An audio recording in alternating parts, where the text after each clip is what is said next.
mar, la Navidad se acerca ya. 9 de la mañana con 17 minutos. Seguimos en el diálogo. Partió Henry Cucalón, ya está con nosotros el ministro del Trabajo, Harald Urbano. Ministro del Trabajo, Harald Urbano, vamos a conversar con él en un instante. Pero antes, unas menciones publicitarias, Ceci. Quería contarles que Valeria se quedó sin dinero en cuestión de horas. Un correo falso que parecía de su banco decía: tu cuenta ha sido bloqueada. Valeria hizo clic, ingresó sus datos y en la noche comenzaron las compras y débitos. Le vaciaron la cuenta. Esto es phishing, un correo falso que termina en robo. Nunca ingreses tus datos desde enlaces externos a tu banco. Por más datos seguros, tu banco te cuida. Banco del Pacífico. Muy bien, 9:18, cerramos el espacio de menciones publicitarias y saludamos esta mañana. ¿Cómo está, ministro Harald Urbano? Qué gusto. Como decía, fuera de micrófono, lo he entrevistado algunas veces por teléfono, por Zoom, pero nunca había tenido el gusto por mala coincidencia, de poder conversar con usted. Qué gusto. Cuestiones de la vida. Bueno, Así muy es. buenos días. Qué lindo estar aquí en I-99. Siempre es una casa que me recibe con mucho cariño. Yo creo que es un espacio además de mucho debate, de mucho diálogo, y desde aquí las ideas que se generan han podido permear la política pública del gobierno. Gracias por la entrevista, y ahora desde otro espacio, desde el Ministerio de Trabajo, para poder seguir cambiando la vida de las personas. Si no lo digo, me va a reclamar. Le mando un saludo a mi hija, Rafaela Mendoza. De una vez le digo, porque si no, me hace Sí, a uno no. le hace- Claro, la guerra te arma. Resentimiento. Muchas gracias. No, gracias, Rafaela, le tengo mucho cariño también. A la distancia, espero poder estar en su programa. Muy bien, ministro. Vamos, como se dice, vamos a lo que sucede, ¿no? Lo he visto con mucha actividad estos días. Vamos primero a hablar del tema sueldos. La inflación del país es de $1.20, ¿verdad? La inflación del 1.25 más o menos la inflación de este año. Si nosotros tuviéramos que hacer el aumento como se ordena en la ley, habría que subir centavitos. El Estado, sin embargo, y usted está en todas las reuniones con el Consejo de laboral, ¿no? De trabajo y salarios, y el gobierno ha propuesto un valor entre 12 y $15. Por favor, le rogaría que me explique un poquito qué dicen los empresarios, qué dicen el tema de la gente que está del otro lado del tema laboral, y cómo lo ve el gobierno. Bueno, contarle a la ciudadanía cuál es el proceso. Sí. Si bien esto se hace todos los años, a final del año, hay un procedimiento que tenemos que cumplir. Esto empieza con el Consejo Nacional de Trabajo y Salarios, que es un espacio de diálogo entre el Estado, los empresarios y también los trabajadores. Es un espacio además que me parece a mí ha estado muy subutilizado, que está en la norma. ¿Por qué subutilizado? Porque no solamente sirve a final del año para poder fijar el salario básico, que es lo que se ha hecho comúnmente, sino es un espacio de diálogo para poder construir de manera tripartita la política nacional de empleabilidad. Y eso es lo primero que quiero dejar sobre la mesa. Si bien entré en un momento que es un momento coyuntural para el país, la fijación del salario básico, es indispensable que toda política laboral, toda reforma, todo cambio, así sea mínimo, deba ser consensuado. Es la política del presidente Daniel Noboa. Desde el punto de vista del trabajo, necesitamos ponernos de acuerdo, tanto los empleados como los trabajadores, porque si no nos ponemos de acuerdo, no vamos a llegar a ningún lado. Por eso es que luego de varias reuniones yo siento que tenemos la coyuntura para llegar a un acuerdo. El país necesita un mensaje claro de que tanto el sector productivo como esa fuerza productiva se han puesto de acuerdo para llegar a un buen puerto. Tú bien has planteado un dato importante, que es el tema del valor, este dato de inflación. No es el único dato que tenemos que tomar en cuenta también, si estamos hablando en el marco del principio de solidaridad, por ejemplo.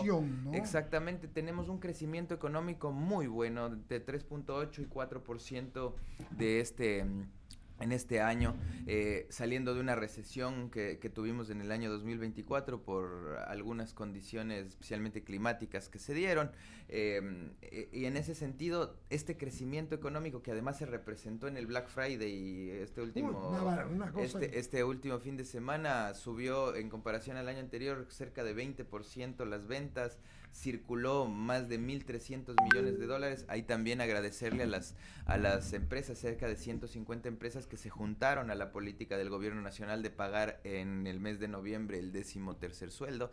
Entonces todo esto coadyuvó a que exista un crecimiento económico fuerte y que por el principio de solidaridad, que ya bien lo he planteado, tiene también que representarse en un incremento del salario básico. Un primer acuerdo en el cual tenemos ya consenso es que tiene que aumentar el salario, porque muchas veces las posiciones de empresarios es no subamos el salario hasta podernos estabilizar, y siempre estas posiciones antagónicas, en cambio del otro lado ponen una cifra bastante alta. Es lo que no ha logrado que fluya, ¿no es cierto? Ahora tenemos un acuerdo, sí, desde el un lado y del otro, sí, subamos el salario. ¿A cuánto? Hagamos un cálculo adecuado. O sea, a ver, hay un acuerdo entre vamos a subir. Hay un acuerdo, subamos el salario. El valor y es... eso no es poco, porque claro, yo he no estado poco, en otros momentos en donde los empresarios han dicho, no subamos el salario, quedémonos con el salario que está, déjennos crecer, por lo menos dennos la posibilidad de 1 o 2 años tener estabilidad en el crecimiento y ahí sí vamos a subir el salario. Y esa ha sido la posición de los empresarios. Ahora no, ahora los empresarios están con la posición del gobierno nacional de dar un poco de dignidad también a la situación de los trabajadores en el marco del Consejo Nacional de Empleo y Salarios. Que es algo importante también, que este aumento debe estar acompañado de otro tipo de incentivos, ¿sí? Porque el Estado de alguna forma se ha vuelto muy mecánico, se ha vuelto persecutor en algún punto para las empresas, que es algo que no le beneficia a los trabajadores, no le beneficia nada. Entonces hay una carga burocrática, hay una carga administrativa de que me presente el protocolo de X cosas, de que me presente el reglamento Y, de que mándeme los balances cada 3 meses, cosas que habría que revisarlas, y en eso también estamos abriendo una mesa técnica y en consenso con los trabajadores también, reducirlas sin vulnerar derechos de los trabajadores claramente, que liberen recursos y que esos recursos puedan ser trasladados a la mesa de los trabajadores del país. ¿Podría decirme cuál es? Una decisión muy puntual que tomé hace 2 semanas cuando recién entré. Llegué y mi antecesora, de manera muy loable, emitió un acuerdo ministerial en donde de manera general se les solicitaba a todas las personas empleadoras del país, sin tomar en cuenta que sean personas naturales o jurídicas, que presenten un protocolo para acoso laboral en las empresas. Ya, de manera general esto estaba muy bien planteado. El tema es que no había una diferenciación para Pepito Pérez, que tiene un empleado doméstico, una empleada doméstica, o la gran empresa que tiene más de 50 empleados. Pepito Pérez no puede sostener un proceso de investigación, no puede hacer un protocolo dentro de esa relación laboral, que es una relación bilateral. Entonces, ¿qué hemos hecho? Hemos reducido esa carga para las microempresas, que son hasta 10 trabajadores, y esa carga de investigación la asume el ministerio. No es que se queden sin protección las y los trabajadores, sino lo que hacemos es, venga, denúnciame a mí. Ustedes no se hagan cargo de algo que les va a generar costo, que les va a generar costo no solamente financiero, sino tiempo que pueden estar utilizando para poder generar más recursos. Entonces, ese tipo de cosas las estamos revisando. ¿Para qué? Para reducir la carga administrativa y que ese recurso vaya a los trabajadores.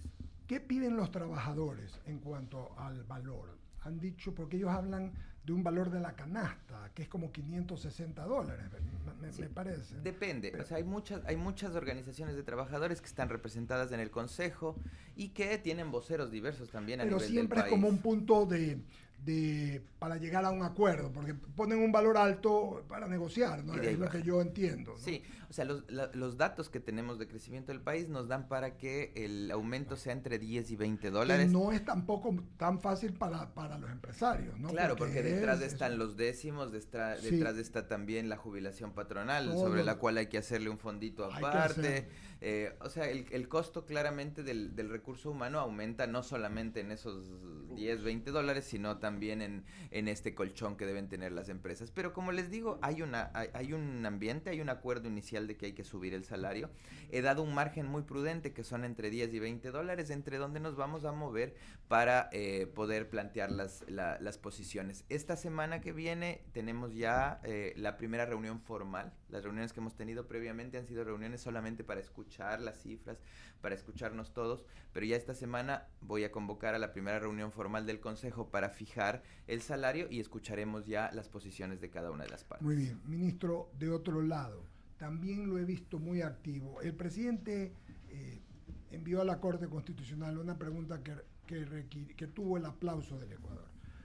No se la aprobó, que era el que para el sector turístico y sus aledaños, o sea, restaurantes, discotecas y tal, tuvieran o pudieran contratar por horas. Esto no lo aceptó la Corte, para mí es una barbaridad, se hace en todas partes del mundo, hay que ponerse de acuerdo cuándo se paga el valor de la hora, y es positivo porque agregaría trabajo, y el trabajo, como digo siempre, da prosperidad, y la prosperidad da armonía, y la armonía genera tejido social.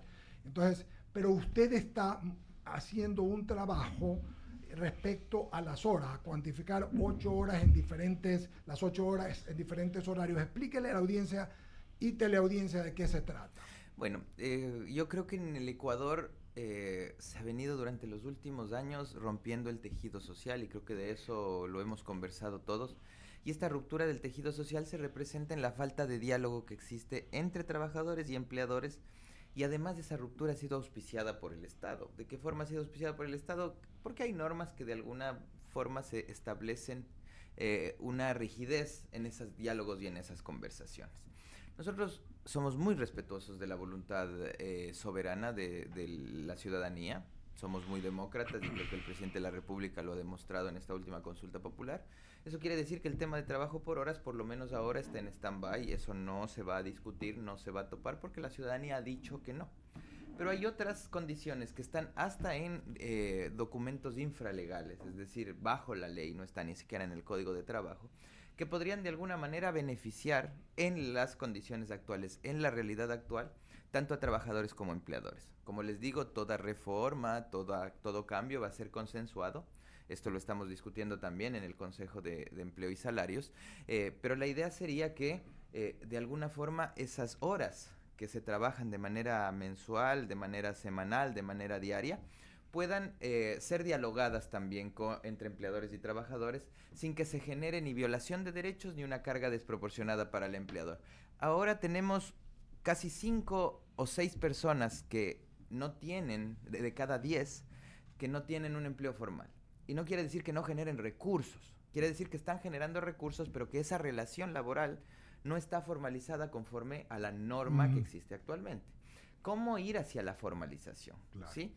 Primero, reconociendo que hay relaciones laborales que benefician a los trabajadores y a los empleadores, pero que no se pueden registrar o que están en el límite de la norma. Ejemplo, yo conozco muy de cerca, por ejemplo, los estudios jurídicos, claro, los medios de comunicación, en donde hay jóvenes que trabajan, pero que también estudian. Claro. Y que necesitan 3, 4 horas durante el día para poder ir a su universidad, volver, ¿sí? Están trabajando 8 horas diarias, se les está pagando el salario básico, se les está cubriendo vacaciones, se les garantiza algunos, la mayoría de los derechos, pero esa relación no puede ser registrada, no puede ser formalizada, porque el chico trabaja de 7 a 9, luego se va a la universidad, vuelve a trabajar de 2 a 4, luego se va a la universidad y vuelve a trabajar de 6 a 10 de la noche, ¿sí? Si eso de alguna forma es beneficioso para el trabajador y también beneficioso para la empresa, ¿por qué no buscar la forma en la cual eso se pueda formalizar, se pueda garantizar un registro y se pueda hacer un seguimiento, además del cumplimiento de sus derechos? Porque ahorita esa relación laboral, si bien existe, no está dentro del seguimiento del Estado, y lo que nosotros queremos es proteger a los trabajadores, y para protegerlos necesitamos saber qué es lo que está pasando con ellos. Y estamos viviendo en el oscurantismo, en el principio del siglo XX, cuando todo cambió en el trabajo. Hay unos que hacen cuestiones me refiero de internet, tecnología, esa es la palabra, otros que hacen otro tipo de trabajo, y cambió. Es importante, y lo felicito por ir al siglo XXI, ministro. Sí, es importante innovar, ¿no es cierto? Y la innovación siempre en el marco del cuidado y la protección de los derechos, sin topar nada. Y aprovecho para aclarar también, por ahí siempre hay voces de que les van a quitar el décimo, de que les van a quitar las vacaciones, de que les van a quitar no sé qué. No vamos a tener ningún programa, proceso, reforma que genere regresividad.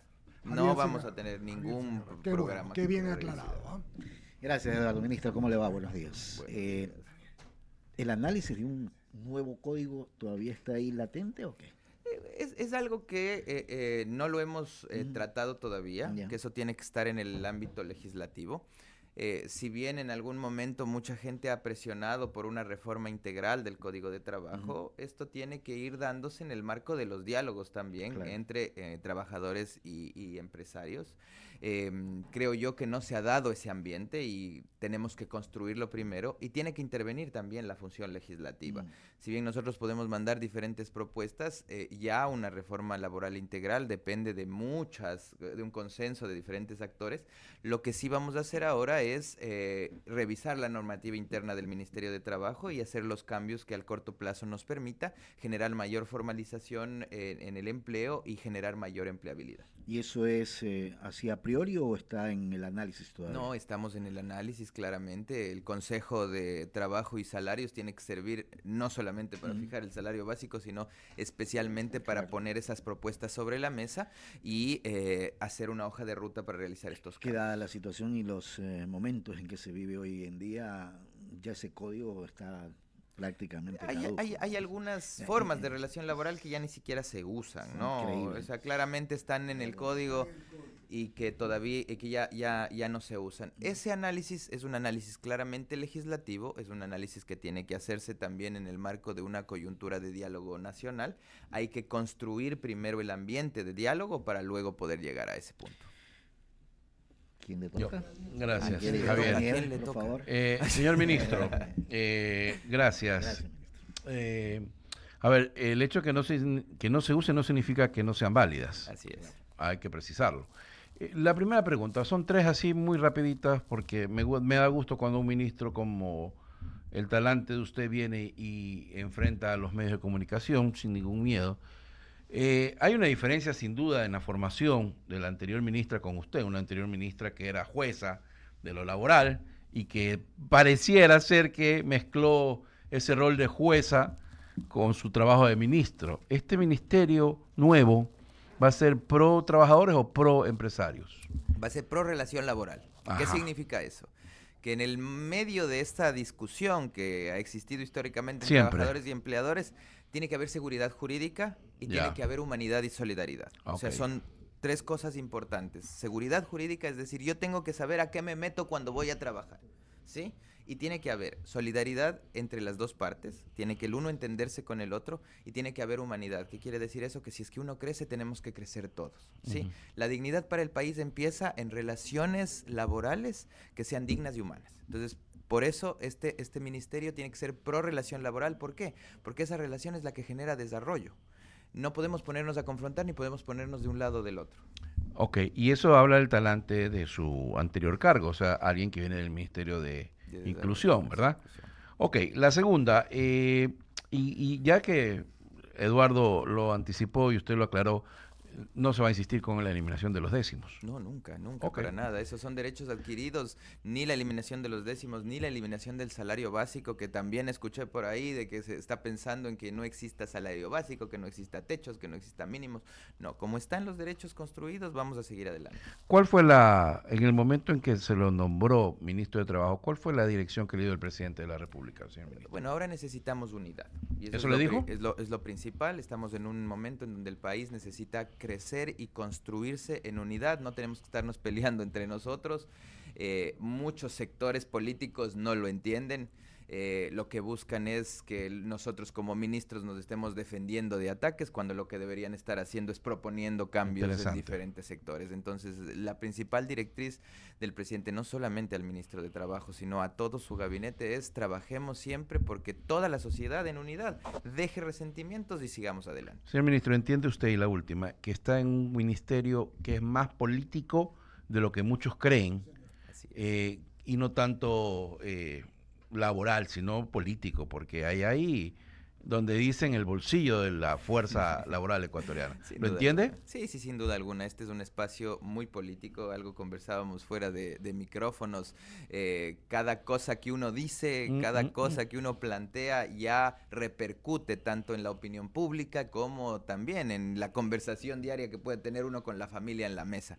A diferencia de otros espacios en donde uno está gestionando servicios de manera constante, claramente para mejorar la calidad de vida de las personas, pero aquí cada palabra tiene una connotación política y también una connotación humana en las familias de las personas.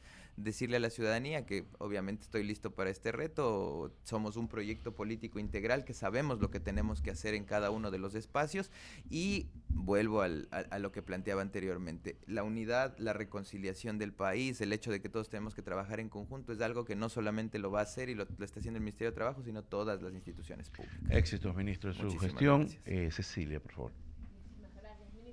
Saludarlo.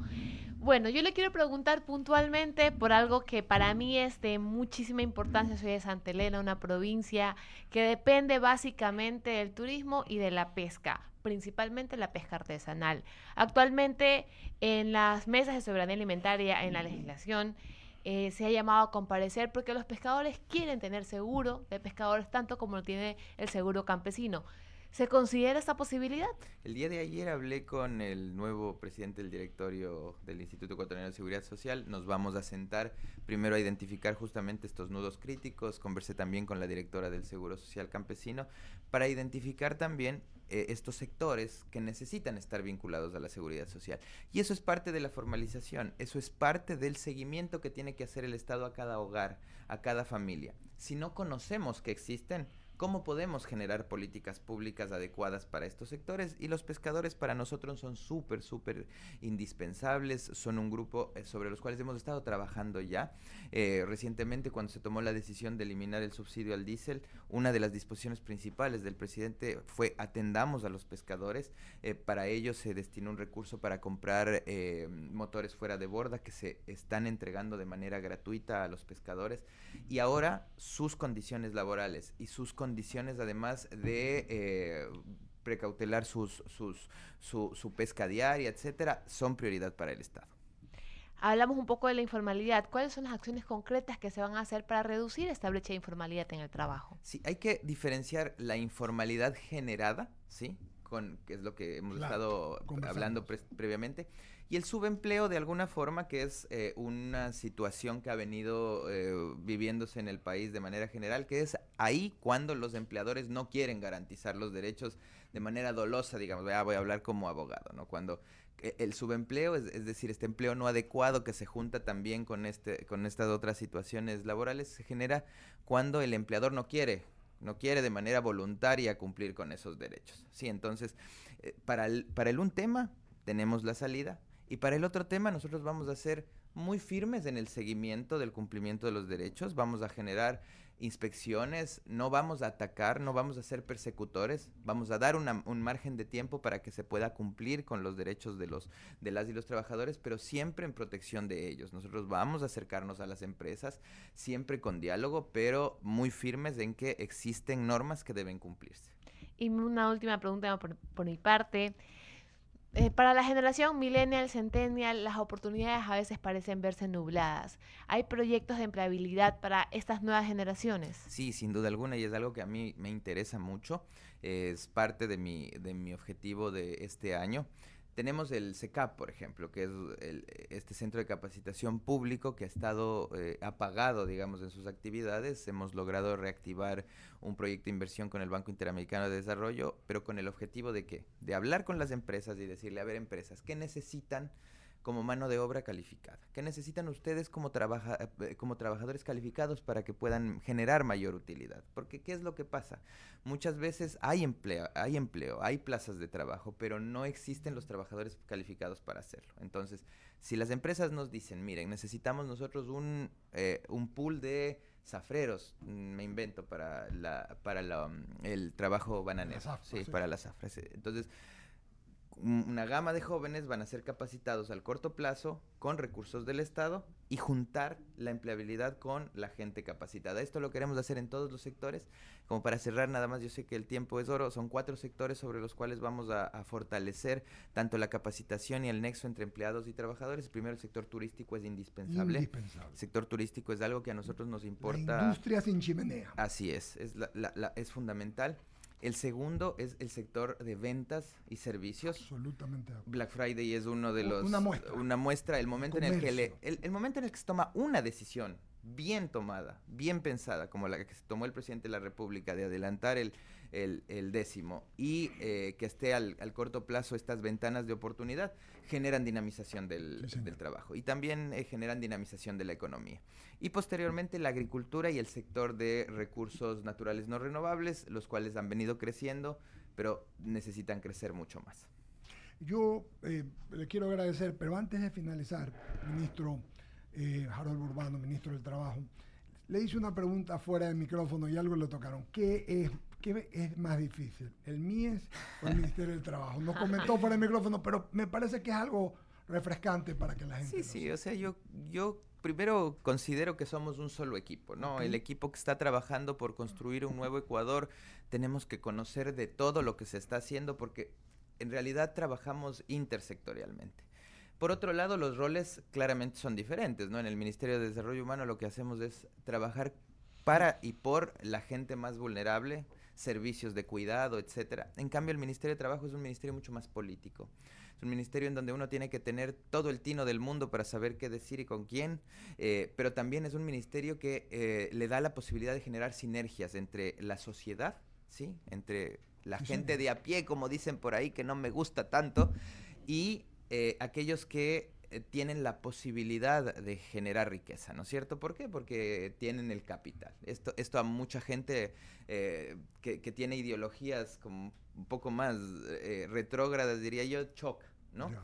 El capital con el capital humano, el capital con el trabajo no pueden nunca juntarse. Ahora tenemos que trabajar en conjunto para que eso pase. Entonces, mi rol fundamental en este momento es, de lo aprendido en el Ministerio de Desarrollo Humano, lograr generar esa sinergia entre el capital productivo y el capital humano.